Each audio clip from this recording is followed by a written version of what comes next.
¿Qué es realmente la Biblia?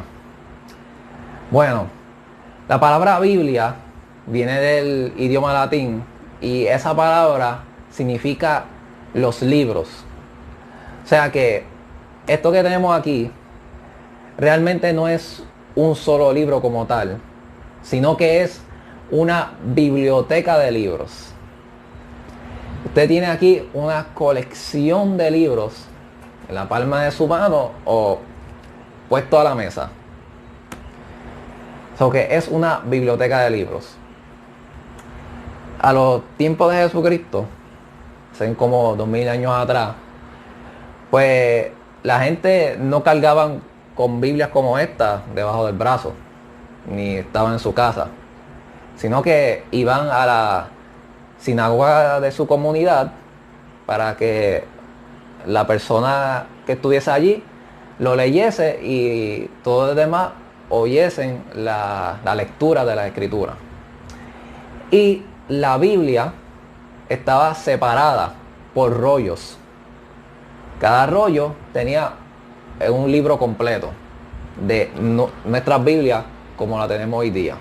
Pasa que a lo largo del tiempo, pues eso fue compilándose hasta formar un solo volumen, como lo tenemos hoy día.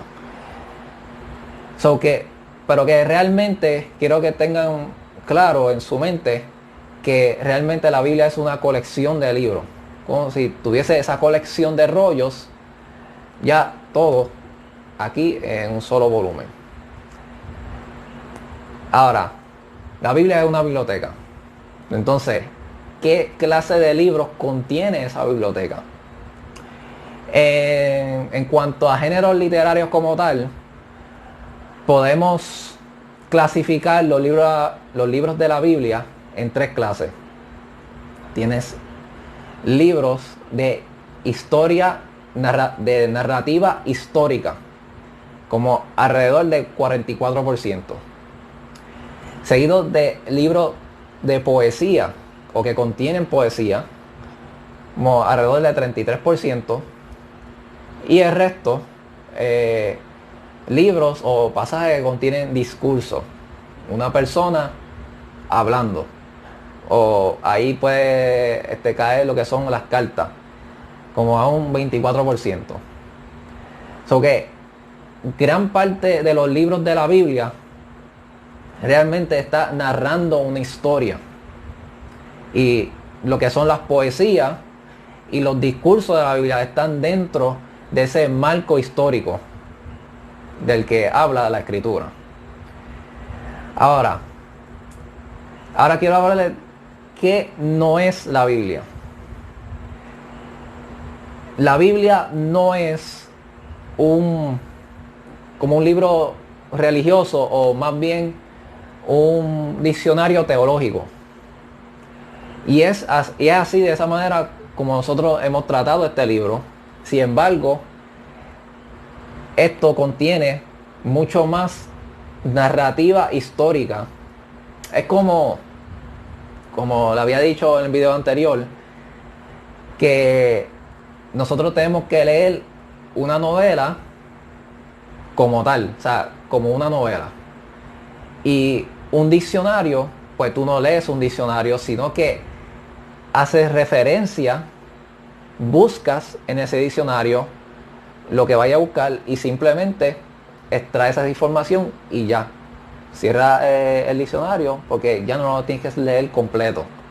Una novela sí tienes que leerlo completo.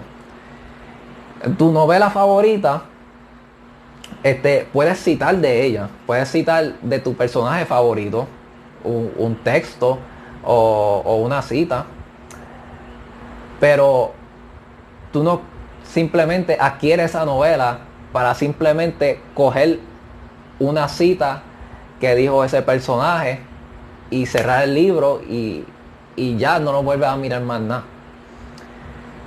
Sin embargo, así hemos tratado la Biblia. Hemos cogido un verso de la Biblia, por ejemplo, Juan 3:16, porque de tal manera amó Dios al mundo que ha dado a su Hijo unigénito, y muchos de nosotros sabemos ese verso, pero no hemos leído el libro completo. Muchos no han leído el libro completo, que es el Evangelio según Juan. Y muchas veces sacamos fuera del contexto ese pasaje o ese verso que está en la Escritura. Si la Biblia es una biblioteca de libros, Dios quiere que leamos la Biblia libro por libro. Cada libro tiene su mensaje y tiene su propósito. Dios no dio un diccionario de temas teológicos para simplemente hacer referencia a la Escritura y montar nuestras propias doctrinas y nuestras propias instituciones, etcétera, sino que nos dio libros para leer. Nos dio una historia para que aprendamos esa historia. Nos dio poesía para que leamos esa poesía. Nos dio discursos, nos dio cartas para que las leyésemos y que luego podemos citar de ellas una vez que la hemos leído y aprendido el contexto. Ahora, ¿cómo yo puedo definir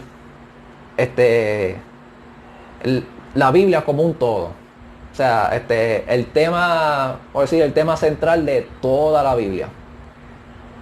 La Biblia tiene diferentes libros, diferentes temas, pero, y yo lo escribí por aquí, puse aquí en mis notas, a ver si se las leo. Ok, la Biblia es un conjunto de escrituras, son como documentos históricos. En general relatan y muestran los tratos de Dios, del Dios eterno y el hombre. O sea, estos textos muestran cómo Dios ha estado tratando al hombre y cómo el hombre trata a Dios, ¿sabes? Este trato entre las dos partes. Que estos textos muestran ese trato entre Dios y el hombre, en especial con su pueblo escogido, Israel. Ese trato está dentro del contexto de un pacto divino. Ok, palabras clave aquí en esta definición. Pueblo escogido. O sea, Dios tiene el trato con el hombre, que es lo que estos textos y estos libros muestran. Quieren mostrarnos cómo ese trato entre Dios y el hombre ha estado desarrollándose a través de la historia. Pero el trato es especialmente con su pueblo escogido, que en la mayoría de la Biblia es Israel. Pero todo este trato es dentro del contexto de un pacto. Esa es la otra palabra clave. La primera palabra clave es escogido. Es un pueblo escogido que Dios tiene trato especial. Y la otra palabra clave es pacto. Esa palabra es bien clave para que tú puedas entender todo el contexto de la Biblia y todo el contexto que tiene que ver con nuestra relación con Dios. Ok, sigo con la definición. Estos tratos culminarían en la salvación del hombre de parte de Dios a través de un descendiente o simiente del linaje escogido o del pueblo escogido llamado el Mesías o el ungido o el Cristo. Que todos estos textos, en su mayoría son narrativa histórica, con partes de poesía y partes de discurso, muestran ese trato entre Dios y su pueblo escogido. Y también habla de la historia de nuestros tiempos. También, ¿sabes?, es relevante a nuestros tiempos. Y todo eso en contexto de un pacto que Dios inició. Luego, en otro video, quiero hablar específicamente de esa palabra, pacto. Porque yo creo que esa palabra es clave para que tú puedas entender todo lo que está pasando en la Biblia y cómo tú puedes tener una relación con Dios. Pero que esa historia se desarrolla y culmina en la salvación de nosotros, el ser humano, a través de este descendiente. So que la Biblia narra esta historia, pero también muestra una genealogía y que eso culmina en el ungido, que llaman el Mesías o el Cristo. So que esa es la definición como tal de toda la Biblia. La mejor definición que puedo darle. So que entendiendo qué es la Biblia, que lo había mencionado al principio, que es una biblioteca de libros, y que esos libros muestran este trato entre Dios y el hombre, vas a aprender mejor. Entonces, ¿para qué voy a leer la Biblia? Y cómo yo voy a leerla efectivamente. So que en el próximo video quiero hablarles de eso, cómo leer la Biblia y para qué entonces tenemos que leer la Biblia. Y hay algo en nuestra Biblia que está añadido, pero que Dios, según mi opinión, no quiso que eso estuviese allí. So que también de eso también quiero hablar. Y también acerca del pacto divino. So que hasta la próxima y Dios les bendiga.